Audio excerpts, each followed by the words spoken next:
এবার ভারত তার আসল চেহারাটা দেখিয়ে দিল।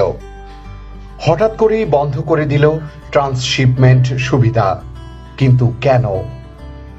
বাংলাদেশ এতদিন ভারতীয় ভূখণ্ড ব্যবহার করে পণ্য পাঠিয়ে আসছিল নেপাল, ভুটান, এমনকি মিয়ানমারের মতো তৃতীয় দেশে। স্থলবন্দর, সমুদ্র বন্দর, এমনকি বিমানবন্দর সবকিছুতেই ছিল ভারতের সহায়তা।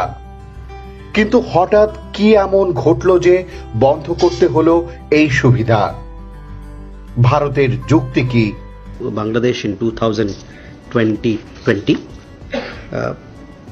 the transshipment facility extended to Bangladesh had over a period of time resulted in significant congestion at our airports and ports. Logistical delays and higher costs were hindering our own exports and creating backlogs. The facility therefore has been withdrawn with effect from 8th April 2025. তাদের দাবি, বাংলাদেশের কারণে সৃষ্টি হচ্ছিল জট, সময় মতো পৌঁছাচ্ছিল না পণ্য, বাড়ছিল ব্যয়, ক্ষতিগ্রস্ত হচ্ছিল নিজস্ব রপ্তানি। তাই তারা সিদ্ধান্ত নিয়েছে আর নয়। কিন্তু এখানেই প্রশ্ন, এই সিদ্ধান্ত কি আসলেই ভারতের লাভের জন্য, নাকি বাংলাদেশের সম্ভাবনার দরজা খুলে দিল নিজের অজান্তেই? একবার ভাবুন, শ্রীলঙ্কা, দুবাই, এমনকি পাকিস্তান পর্যন্ত আমাদের নতুন রপ্তানি গন্তব্য হতে পারে।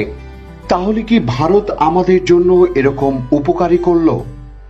আর একটা ব্যাপার তো ভেবে দেখেছেন, ভারতের সেভেন সিস্টার্স বা সাত রাজ্য, ওদের একমাত্র সমুদ্রপথের অভিভাবককে বাংলাদেশ। আমাদের নদীপথ ছাড়া ওদের আর বিকল্প নেই। তাহলে এখন যদি বাংলাদেশ নিজস্ব স্বার্থে সেই পথ সাময়িকভাবে বন্ধ করে দেয়, তাহলে কি হবে? অচল হয়ে যাবে ভারতের সাত রাজ্য? এমনটা কি সম্ভব? ভারতের ট্রান্সশিপমেন্ট বাতিলে বাংলাদেশের কোনো সমস্যা হবে না বলে জানিয়েছেন বাণিজ্য উপদেষ্টা শেখ বশিরউদ্দিন। এটাতে কোনো সমস্যা আমরা বোধ করছি না। আমরা আমাদের নিজস্ব সক্ষমতায়, আমাদের জন্য প্রতিযোগিতার সক্ষমতায় কোনো ঘাটতি না পড়ে এবং আমাদের রপ্তানির ক্ষেত্রে যোগাযোগের জন্য কোনো ঘাটতি না পড়ে, সেই ক্ষেত্রে আমরা সকল ব্যবস্থা নিচ্ছি। মোরলেস অ্যাবাউট 40 থেকে 50,000 টন মতো মেটেরিয়াল বাই রোডে এখান থেকে ভারতের বিভিন্ন পোর্ট, বিশেষত দিল্লি, কলকাতা এবং ব্যাঙ্গালোর, কিছু এই পোর্টের মাধ্যমে আমাদের রপ্তানি হতো। আমরা আশা করি যে এই মেটেরিয়ালটা আমরা নিজেরাই ক্যারি করার সক্ষমতা বৃদ্ধির মাধ্যমে আমাদের এই সমস্যা অতি দ্রুত সমাধান করব।